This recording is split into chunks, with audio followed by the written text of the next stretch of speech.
Libertà.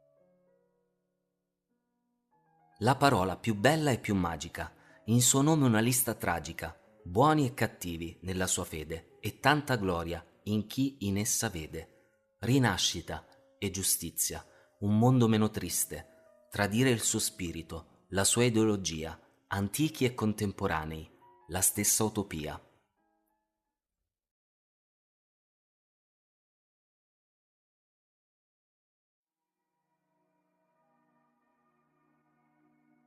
La professoressa furiosa.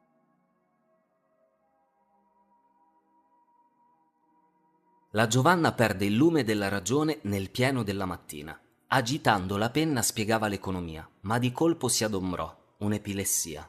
Non c'era abituata a mostrarsi furente. Pensava al da far del pomeriggio, qualcosa di speciale, lontano dal litigio. Il giovanotto rimase sì basito. Realizzò tardi l'impuro atto, consideratosi un gran coglione, una bestemmia gratuita e senza senso quando si risvegliò.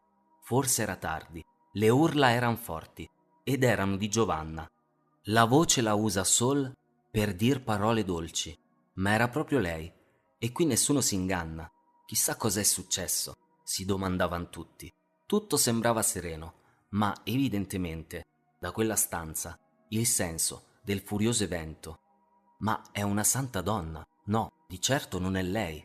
Amara la sorpresa, la conferma, e tutti brutti. Arrivano le autorità, con il capo chino, domandano piano il perché della questione.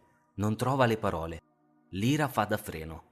L'amor cristiano la sorregge, e ciò le dà conforto. Gli studenti, guardando nel corridoio in frotta e molto considerando la professoressa errata.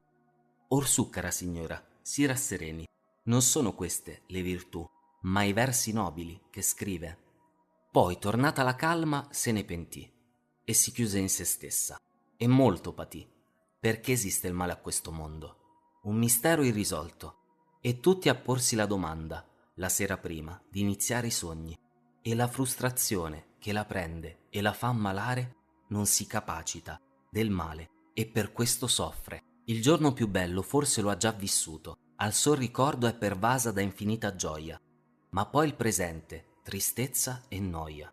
Ma l'ottimismo sempre la domina, al meglio indirizza sempre i suoi pensieri.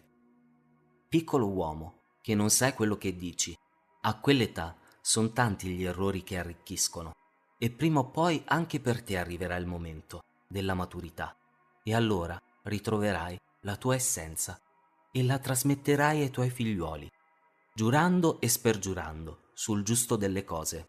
Adesso vivi in pieno la tua età, non dubito che è per questo che ti apprezza la tua metà.